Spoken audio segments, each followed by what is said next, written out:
అంటే నటించే జీవితాలు వద్దు అని మనకు అర్థమవుతుంది. నీ డోకరాలోనే నటించే జీవితాలు వద్దకపోతే ఆత్మీయ బ్రతుకులలో, ఆత్మీయ జీవితాలలో యేసు క్రీస్తుతో కూడా బ్రతుకుపోయే జీవితాలకి ఈ నటించే జీవితాలు వద్దు. యథార్థంగా బ్రతుకుదాం, సత్యంగా బ్రతుకుదాం, యేసు కొరకు బ్రతుకుతాం, మన జీవితాలు కాపాడుకుందాం. ప్రియులారా, సముద్రం వైపు ఆ చెయ్యి చాపాడండి. చెయ్యి చాపినప్పుడు ఆ సముద్రము అటు అడ్డుగోడ వలె, ఇటు అడ్డుగోడ వలె కనపడిందండి. అప్పుడు ఏం జరిగిందంట, దేవుడు అంటే ఒక గాలిని పంపించాడంట అండి. ఆ గాలి వీసినప్పుడు ఏం జరిగింది తెలుసా అండి, అక్కడ ఆరిన నేల కలిగింది. హల్లెలూయా. ఆ సముద్రం రెండు పాయలుగా చీలి ఆరిన నేలను నా దేవుడు కలుగ చేశాడు. అది మనం సాక్షాత్తు చూడగలుగుతున్నాం. ఇది కట్టుగద కాదు, పిట్టగద కాదు, సాక్షాత్తు జీవితంలో జరిగిన ఒక చరిత్ర. అందుకని ఈ సన్నివేశాలు మీ ముందు ఉంచుతున్నాను ప్రియులారా. ఇక్కడ వాక్యాన్ని చదువుదాం, ఇమేజ్లతో కూడా మీకు చూపిస్తున్నాం ఈ వాస్తవంగా జరిగిన సన్నివేశాలు. నీళ్లు విభజింపబడగా ఇశ్రాయేలీలు సముద్రం మధ్య ఆరిన నేల మీద నడిచిపోయిరి. ఆ నీళ్లు గోడవలి చూడండి, అటువైపు నీళ్లు ఇటువైపు నీళ్లు, మధ్యలో ఇసుక కనబడుతుంది. ఇసుక మీద నడిచిపోయారు. ఒకసారి కొట్టు, చప్పట్లు కొట్టు, అవసరమైతే పక్కన కొట్టు, యేసయ్య చేసిన కార్యాలు కొట్టు, పక్కన కొట్టు. దేవునికి స్తోత్రం. పక్కన ఒకసారి టచ్ చేయండి, చూసావా కానీ. ఇప్పుడు అనరు, ఏదైనా సినిమాకి వెళ్ళారనుకోండి, వాడు ఏదైనా ఒక డైలాగ్ చెప్తే చరిత్ర అంటూ అనగానే అబ్బో ఏళ్ళలో కేకలు, చరిత్ర సృష్టించింది నా యేసయ్య, ఇప్పుడు కొట్టు, కేక గట్టి గట్టు, ప్రైజ్ ది లార్డ్, హల్లెలూయా. చరిత్రను తెలుగు రాసింది నా యేసయ్య, చరిత్రను మార్చింది యేసయ్య. వాళ్ళ చరిత్ర కాదండి, నీ చరిత్ర మార్చడానికి ఈ రాత్రి యేసయ్య ఈ దోనపూడి గ్రామానికి వచ్చాడు.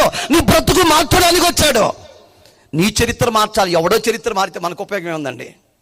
ఎవరిది మారాలండి? మన బ్రతుకు మారాలి. మనం అనుభవిస్తున్న దరిద్రత పోవాలి. ఇప్పుడు చూడండి, చరిత్ర సృష్టించాడండి. ఆరిన నేలల వాళ్ళు నడిచి వెళుతున్నటువంటి సంగతిని మనం చూస్తున్నాం. వాక్యములు చూద్దాం. ఐగుప్తీలో ఫరో గుర్రములు, రథములను, రౌతులను వారిని తరిమి సముద్రము మధ్యన వారిని చేరిని. హల్లెలూయా. ఇశ్రాయేలీయులు వెళ్ళిపోయిన తర్వాత వెనకమాల ఎవరు వచ్చారు?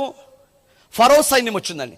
ఫరో సైన్యం వచ్చినప్పుడు కాస్త బుద్ధి, కాస్త జ్ఞానం, కాస్త తెలివి ఏముండొద్దా? వీడు మళ్ళీ ఐగుప్తికే రాజు అంట. ఎంత మూర్ఖుడు కాకపోతే. ఇక్కడ సముద్రం ఉండేది, ఈ సముద్రం రెండు పాయలు అయింది ఏందని ఆలోచన చేయొద్దండి. ఆలోచన చేయకుండా పదండ్రా అన్నాడు, ఎగేసుకుని వెళ్ళిపోయారు అంతే. వెనక ముందు చూసుకోవాలా. అడెవడో వెనక ఒక కథ చెప్పేవాడు, నక్కంత ఆహారం దొరికింది, లోపలికి వెళ్ళింది, తింద బయటికి రాలేకపోయిందంట.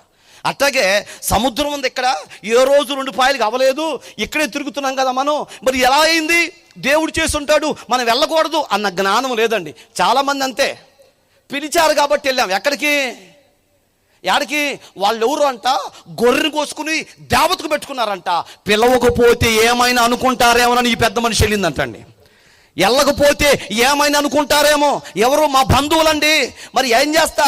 వెళ్తా, ప్రార్థన చేసుకుంటా, యేసునామం తినేస్తా సైతాన్ని. దేవునికి స్తోత్రం. ఏం చేసిద్దంట అండి, యేసునామంలో ఆ మొక్కను నవిలి మింగి మళ్ళీ వాంతి చేసుకునిద్దంట. ఒక ఆయన ఉన్నాడు, నాకు తెలిసినటువంటి వ్యక్తి, తెలిసిన వ్యక్తి ఉన్నాడు. చర్చిలో మీటింగ్ అయితే మీటింగ్లో ఉన్నాడు. హిందువులు పెళ్లి జరుగుతుంటే ఆ పెళ్లికి వెళ్ళిపోయాడు. ఆకలి బాగా తట్టుకోలేక గట్టిగా తినేస్తాడు. గట్టిగా తినేసి అలా వస్తుంటే పాస్టర్ వాళ్ళు ఇలా ఎదురుగా వస్తున్నారు. ఏం ఎరయ్యా, ఎక్కడికి వెళ్ళి వస్తున్నావు అంటే, అయ్యారో నేను పెళ్లి కాడికి వెళ్ళి సైతాన్ని నవిలా మింగా, ఇప్పుడు కక్కటాకి వెళ్తున్నా అన్నాడు అంటండి. దేవుని స్తోత్రం. నవ్వండి కొంచెం.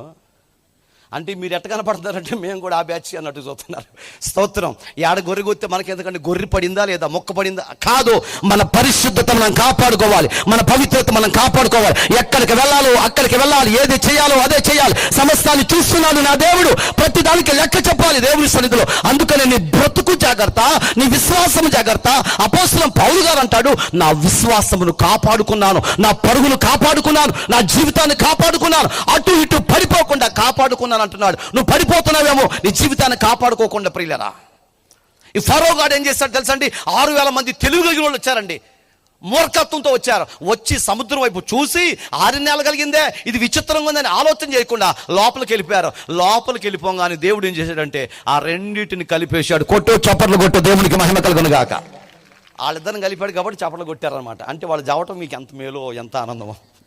ఇక చాలామందికి అంతేనండి, మనం ఎవరైనా తిట్టారనుకోండి, వాళ్ళకి ఏదైనా జరిగితే సైతానికి అట్టాగే జరగాలి, నన్ను ఎంత అలా మాట అందో తెలుసా, ఆ సైతానికి కట్టగే జరగాలి. వాళ్ళు తగాదాడుతున్న మన దడి పక్క నుంచుని అయ్యో ఊరుకోండి అంటాం, కానీ మనసులో మాత్రం ఆ సైతాన్ని కట్టగా జరగాలి అని ఆ పక్కకి వెళ్ళి ఇంకో మాట అందో తెలుసా, అది నేను చెప్పలేను నా నోటితో, అసలు నేను చెప్పలేనంటే నా గుండి కాబట్టి తట్టుకుందని చెప్తారు. ఇక ఆమెకి రెచ్చిపోయింది, ఎంత రెచ్చిపోయింది అంటే ఇక మనం చెప్పలేమండి. ఆ రోజు ఆమెకి అలుపొచ్చి పడిపోయి అంత గరిచిద్దండి. చర్చికి వస్తే ప్రార్థన చేయదు, చర్చికి వస్తే పాట పాడదండి. తగాదాకి వెళ్ళినప్పుడు మాత్రం అలుపొచ్చి నీరసం వచ్చి పడిపోయినా ఇంట్లోకి వెళ్ళి మంచినీళ్ళు తాగొచ్చే తగాదాడిది. మా ఇంటి దగ్గర ఒక ఆవిడ ఉందండి, తగాదాడిది. ఎంత తగాదాడిద్దంటే అలుపు వచ్చిన దాకా తగాదాడి ఇంట్లోకి వెళ్ళి మంచినీళ్ళు తాగొచ్చి మళ్ళీ తగాదాడుతూనే ఉంటుంది, తెల్లవారులు ఆడుతూనే ఉంటుంది. దేవుడు ఎంత ఓపిక ఇచ్చాడో అలాంటి ఓపిక దేవుడు మీకు కూడా ఇచ్చును గాక. దేనికి? Praise the Lord. మంచి తెలివి కలిగిన వాళ్ళు. చూద్దాం, వారి రథ చక్రములు మధ్యలోకి వచ్చారండి. మధ్యలోకి వచ్చిన తర్వాత ఇప్పుడు దేవుడు అంతకంటే ముందుగా చెప్పాడు, మోషే ఫరోను బట్టి, ఫరో సైన్యాన్ని బట్టి, అతడు వేసుకొచ్చిన రథాల బట్టి, అతడు వేసుకొచ్చిన గుర్రాలు బట్టి నేను మహిమ తెచ్చుకుంటాను, నువ్వు చూస్తూ ఉన్నాడు. అంతే. సరే ప్రభువా అని చెప్పి ఆయన చూస్తూ ఉన్నాడు. ఈ సైన్యం అంతా దరికి వెళ్ళిపోయారు, వీళ్ళు మధ్యలోకి వచ్చారు. ఎవరు? ఫరో సైన్యం మధ్యలోకి రాగానే దేవుడు ఏం చేశాడంటే వాళ్ళ రథ చక్రాల మేకులు ఓడబీకేశాడు. దేవునికి స్తోత్రం. అవన్నీ ఊడిపోయాయి, రథాలన్నీ కూలిపోయాలి, సముద్రం రెండు కలిసిపోయాయి, ఇది మొత్తము నాశనమైపోయి చనిపోయారు. ప్రియులారా, ఎవరినైతే చంపుదామని వచ్చారో, ఎవరి మీద ఒక్కతో తీర్చుకుందామని వచ్చారో వారైతే బయటికి వెళ్ళిపోయారు. వాళ్ళు తీసుకున్న గుంటలో వాళ్ళే పడిపోయారు. ప్రియులారా, దేవునికి మహిమ కలుగును గాక. దేవుని ప్రజల చంపడానికి నీకెంత ధైర్యం అండి? దేవుని ప్రజలను తరమటానికి నీకెంత ధైర్యం అండి? వాళ్ళు అనుకున్నారు ఇశ్రాయేలీయులు ఒక్కడు కూడా మిగలకూడదు, చంపుదామని వచ్చారు, కానీ వీళ్ళే చచ్చిపోయారండి. అంటే దేవుని ప్రజలు చంపటం నీ నా చేతుల్లో లేదండి, మన ఇష్టం కాదు. వాళ్ళు దేవుని చేత ఎన్నుకోబడిన ప్రజలు, వాళ్ళు దేవుని ప్రజలు, దేవుని హస్తాల్లో ఉంటారు. ఈరోజు నీవు నేను మనందరం దేవుని ప్రజలం కాబట్టి దేవుని హస్తాల్లో ఉన్నాం మనం.